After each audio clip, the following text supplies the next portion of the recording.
Assalamualaikum. Anda sedang menonton Sekilas Fakta 1 September 2023 bersama saya PIN Nadia.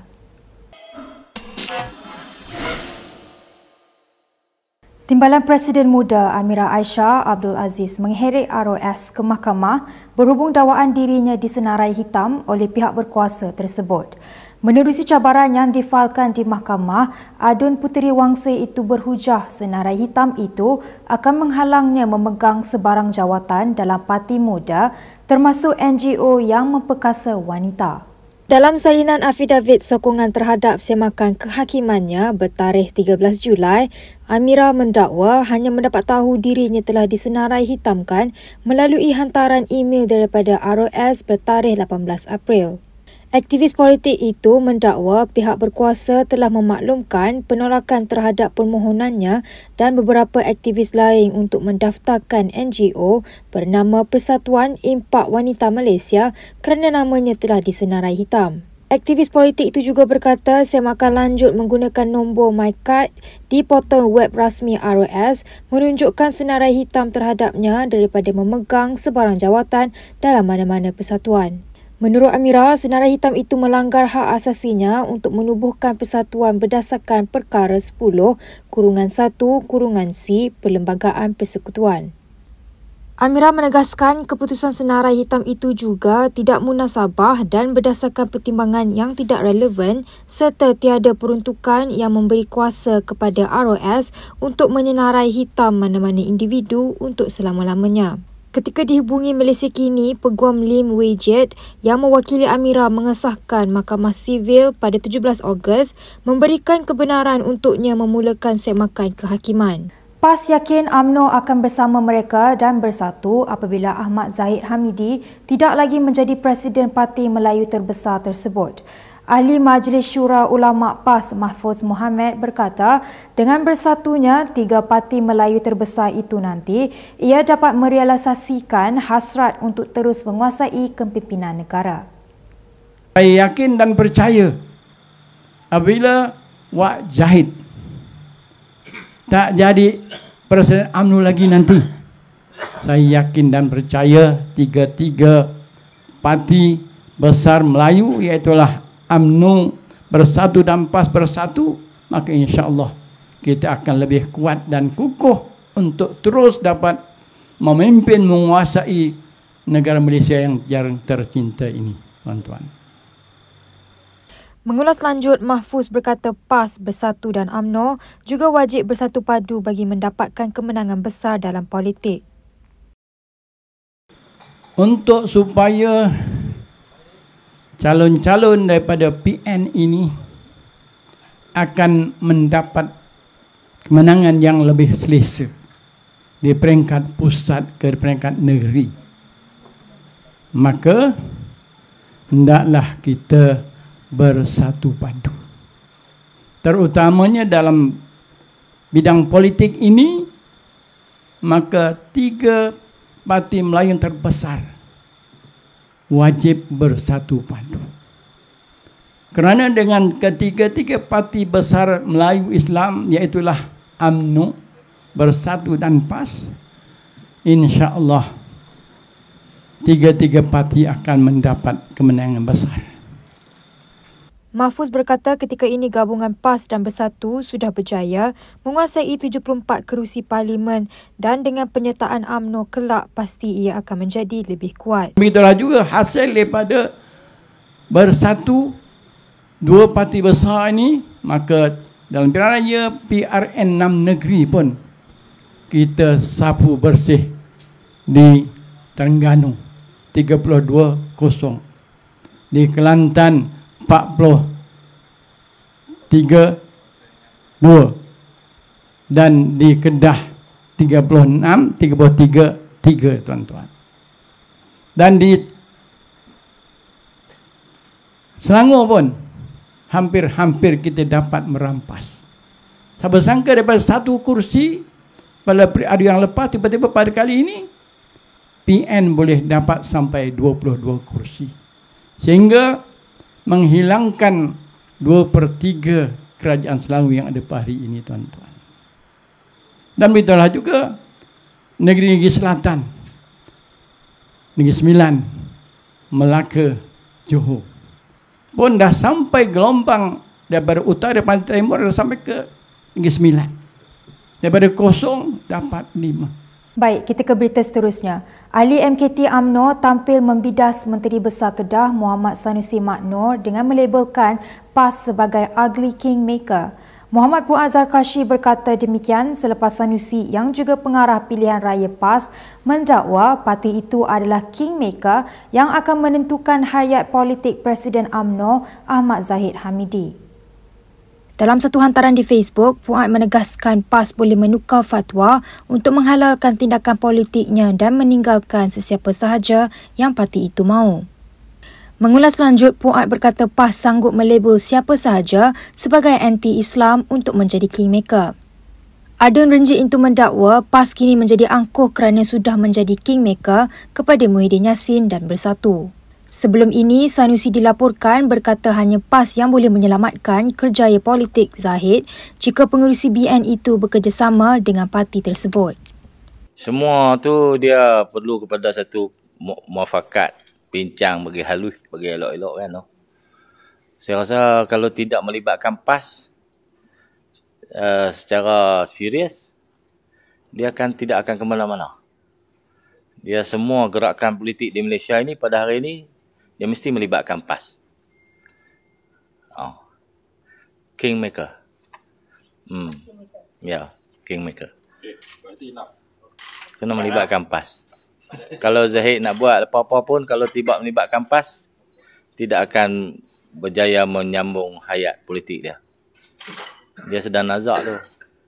UMNO sedang mengalami krisis di bawah Datuk Seri Zahid. Kita sering mengalami masalah kekurangan nutrisi penting dalam badan. Chisure, minuman pertama produk buatan Malaysia yang bernutrisi lengkap dan berasaskan tumbuhan, meningkatkan sistem imunisasi dan meningkatkan daya serta kekuatan tubuh badan. Presiden PAS Abdul Hadi Awang mendakwa Sultan Terengganu Sultan Mizan Zainal Abidin pernah melakukan perubahan dalam pemberian pengampunan terhadap pesalah kes bunuh. Hadi yang juga Menteri Besar Terengganu ketika itu mendakwa dia mengemukakan kaedah hukum syarak kepada baginda semasa pemerintahan PAS pada 1999 hingga 2004. Menurut Hadi, selepas mendengar penjelasan dari pihaknya, baginda terus melaksanakannya dalam satu mesyuarat Lembaga Pengampunan Negeri yang dipengerusikan sendiri oleh Tuanku. Dakwanya lagi, baginda telah membuat satu perubahan dengan menghubungi terus keluarga mangsa bagi mendapatkan keizinan pengampunan mengikut hukum Islam. Malaysia kini tidak dapat mengesahkan dakwaan tersebut. Hadi berkata demikian dalam kenyataan hari ini di sebalik siasatan polis terhadapnya atas dakwaan mempetikai kuasa Lembaga Pengampunan menerusi ceramah di Muar pada 26 Ogos yang lalu. Siasatan dijalankan oleh Unit Siasatan Jenayah Terkelas Bukit Aman bawah Seksyen 4 dalam kurungan 1 Akta Hasutan 1948. Terdahulu, Hadi berkata pengampunan kepada pesalah yang diamalkan di negara ini tidak sesuai dengan ajaran Islam. Katanya, anggota keluarga mangsa jenayah yang berhak memberikan pengampunan bukan lembaga pengampunan. Dalam kenyataan hari ini, Hadi turut mengukuhkan lagi hujahnya dengan memetik ayat-ayat Al-Quran. Sementara itu, Peguam Cara Negara Ahmad Teriruddin Muhammad Saleh dilantik sebagai Peguam Negara berkuat kuasa 6 September. Dalam satu kenyataan, Ketua Setiausaha Negara Muhammad Zuki Ali berkata Yang di-Pertuan Agong telah memperkenankan pelantikan Ahmad Teriruddin bagi jawatan itu. Ahmad Teriruddin menggantikan Idrus Harun yang akan tamat tempoh lantikan secara kontrak pada 5 September 2023. Muhammad Zuki mewakili pihak kerajaan turut memberikan penghargaan kepada Idrus atas perkhidmatannya kepada negara selama memegang jawatan sebagai Peguam Negara. Sementara itu, Ahmad Teriruddin dilaporkan merupakan calon pertama yang datang terus dari Suruhanjaya Perkhidmatan Kehakiman dan Perundangan sejak bekas Peguam Negara Abdul Ghani Patail yang dilantik ke jawatan itu pada 2002. Ghani Patail berkhidmat sehingga 2015 yang kemudiannya digantikan dengan Muhammad Apandi Ali. Apandi kemudian digantikan dengan Tommy Thomas selepas PRU 2018. Ahmad Teriruddin berkhidmat sebagai Ketua Pendaftar Mahkamah Persekutuan sebelum pelantikannya sebagai Peguam Cara Negara pada Mac 2022.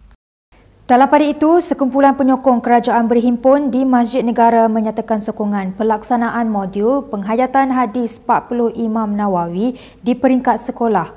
Jurucakapnya Muhammad Firdaus Jaafar berkata, pihak yang membantah seharusnya bersifat tabayun atau mendengar penjelasan mengenai modul tersebut dahulu.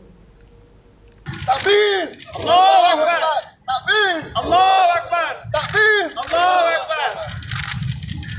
Okay, bismillahirrahmanirrahim. Assalamualaikum. Kami daripada aktivis TikTok yang kami bincang setiap hari lah berkaitan dengan isu-isu yang terutama tentang penentangan Perikatan Nasional Gerakan yang peringkat awalnya agak keras menentang pelaksanaan ilmu pengajian hadis 40 ini.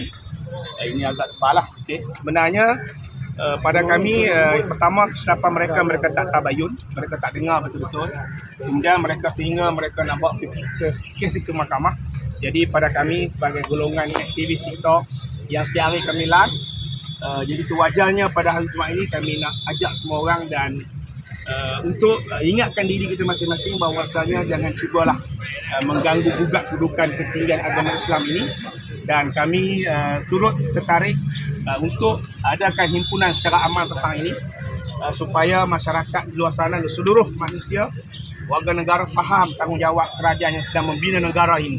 Jadi di mana salah dia, di mana kelemahan dia kita baiki. Tapi kalau nak tuduh dan nak anggap sebagai gangguan dalam pendidikan Islam tak betul lah.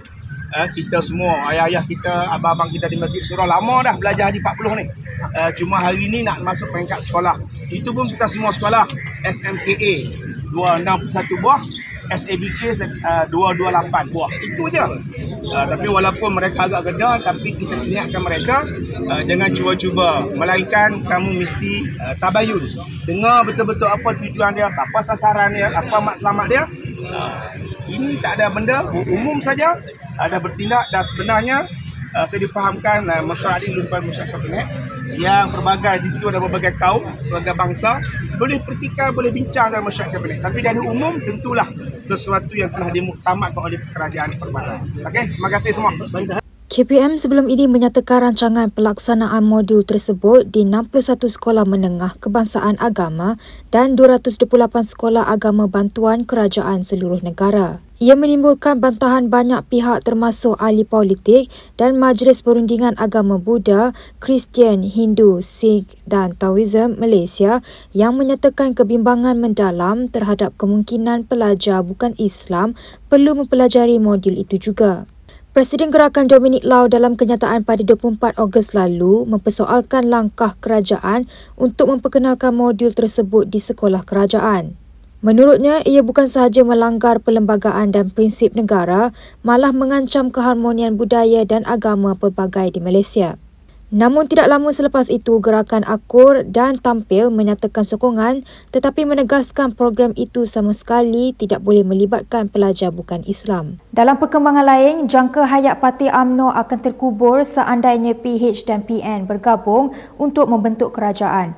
Naib Presiden UMNO Muhammad Khalid Nordin berkata, BN bernasib baik apabila dapat menubuh kerajaan perpaduan apabila PN menolak cadangan untuk bersama PH selepas PRU 15 yang lalu. Oleh kejayaan yang pertama. Yang kedua, tuan-tuan UMNO semua yang sayangkan parti. Selepas pilihan raya umum yang lepas, Barisan Nasional menang berapa kursi? 30 kursi. Dengan 30 kursi kita boleh buat apa? Dengan 30 kursi kita boleh buat apa? Kita tak boleh buat apa-apa. Dan kalau kita mengamati apa yang telah berlalu ketika itu, mulanya yang di-Pertuan Agong minta PN untuk bekerjasama dengan PH tubuh kerajaan. Kalau PN dan PH tubuh kerajaan, apa jadi pada UMNO? Mana?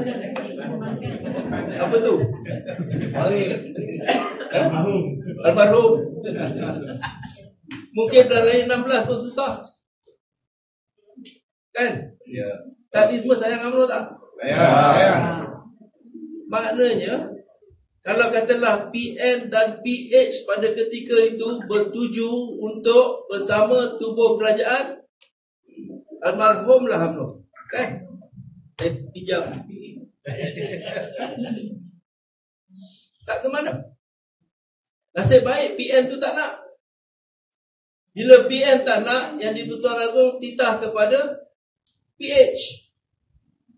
Dan setelah proses, PH bersetuju. Daripada tak ada apa-apa, UMNO jadi kerajaan. Daripada tak ada apa-apa. Ahli Parlimen Pasir Gudang Hassan Abdul Karim menyatakan kebimbangan dengan pengumuman Pelan Induk Perindustrian Baharu 2030 NIMP 2030 yang dilancarkan oleh Perdana Menteri Anwar Ibrahim hari ini. Dakwanya dalam satu kenyataan, pelan itu mengguna pakai pendekatan liberal terhadap strategi pelaburan yang dianggapnya bukan progresif tetapi mengundur ke belakang. Hassan turut melahirkan rasa khawatir dasar pelaburan liberal itu akan mengembalikan penguasaan model asing melebihi penguasaan equity model nasional tempatan seperti zaman sebelum adanya dasar ekonomi baru pada tahun 1971. Justru Hassan mohon supaya Anwar mengkaji kembali NIMP 2030 sebelum Malaysia kembali menjadi sebuah negara di bawah neokolonialisme pemodal-pemodal asing. Baik, berikut beberapa lagi ringkasan berita untuk hari ini.